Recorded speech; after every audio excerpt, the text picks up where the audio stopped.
1937 کی سرد خاموش رات، تکریت کے قلعے میں ہلکی ہوا اینٹوں سے ٹکراتی جیسے وقت خود کچھ انتظار کر رہا ہو۔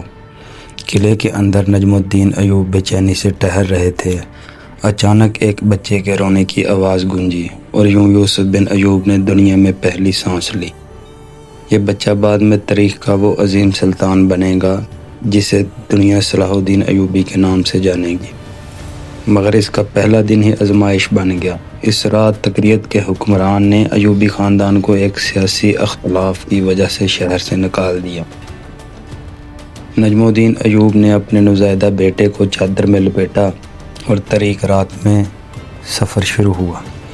یوں صلاح الدین کی زندگی کا پہلا قدم ہجرت تھا، جیسے قسمت اسے عظمت کی اسرا پر رکھ رہی تھی۔ یہاں کبھی ٹھہراؤ نہیں ہوتا۔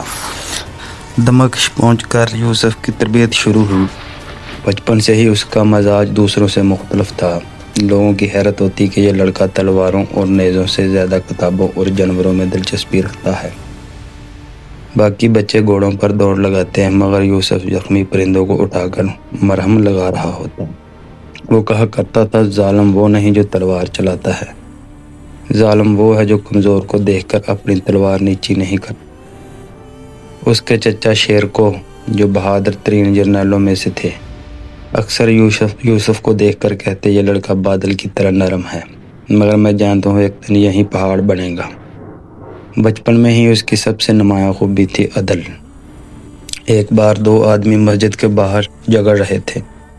یوسف نے صرف سنے بغیر فیصلہ نہیں دیا۔ اس نے وقت لیا، کہانی کے دونوں رخ سنے اور پھر ایسا حل دیا کہ دونوں مسکرا کر گڑ گئے۔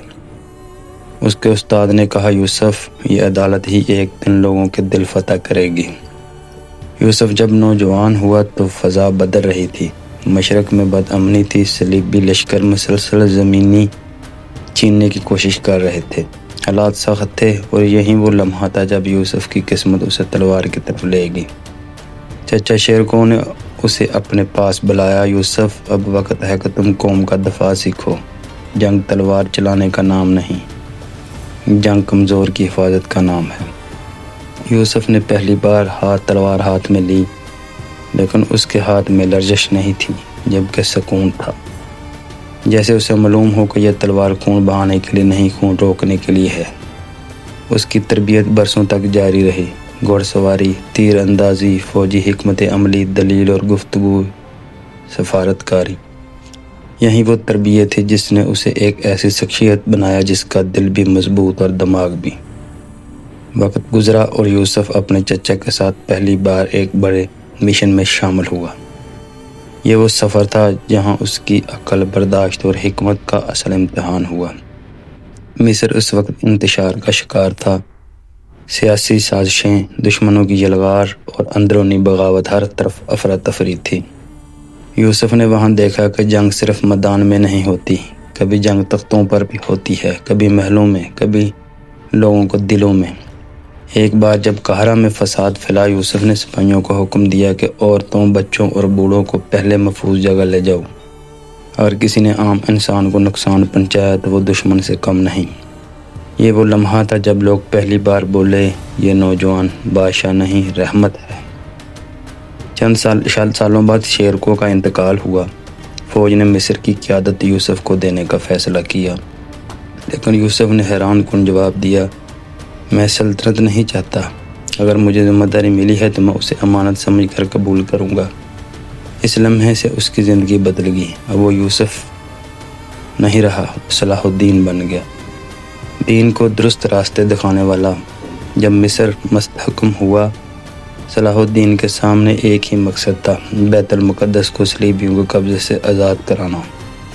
مگر اس نے جلد بازی نہیں کی۔ ابتدا میں اس نے پورے علاقے میں عدل قائم کیا، لوگوں کو متحد کیا اور ظلم کا خاتمہ کیا۔ وہ کہتا تھا، اگر میری فوج کے دل پاک ہوں گے تب ہی اللہ ہمیں فتح دے گا۔ چند سالوں میں اس نے مصر، شام اور اردن کے حصے متحد کر دیے، بغیر کسی ظلم، بغیر کسی جبری طاقت کے، صرف انصاف، اخلاق اور حکمت کے بل پر۔ یہ وہ اتحاد تھا جس نے پورے عالم اسلام کو دوبارہ ایک پرچم تلے کھڑا کر دی۔ وہ سال جس نے تاریخ بدل تھی 1187۔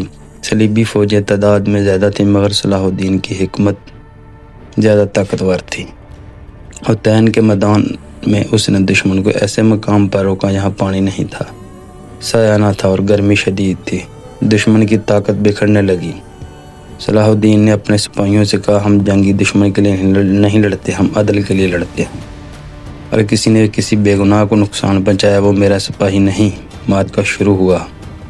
چند ہی گھنٹے میں صلیبی فوج ٹوٹ گئی۔ تاریخ نے پہلی بار دیکھا کہ ایک فاتح اپنے دشمنوں کو پانی پلاتا ہے، اپنے ہاتھوں سے زخم باندھتا ہے اور قیدیوں کو عزت دیتا ہے۔ یہی ہے صلاح الدین کی پہچان تھی۔ اور پھر وہ دن آیا جس کا انتظار برسوں سے تھا۔ 2 اکتوبر 1187۔ صلاح الدین ایوبی بیت المقدس کے دروازے کے سامنے کھڑے تھے، لیکن یہاں بھی اس نے دنیا کو حیران کر دیا۔ نہ قتل، نہ لوٹ مار، نہ انتقام۔ اس نے حکم دیا، ہر شخص محفوظ ہو، جو جانا چاہے آزاد ہے، جو رہنا چاہے امن سے رہے گا۔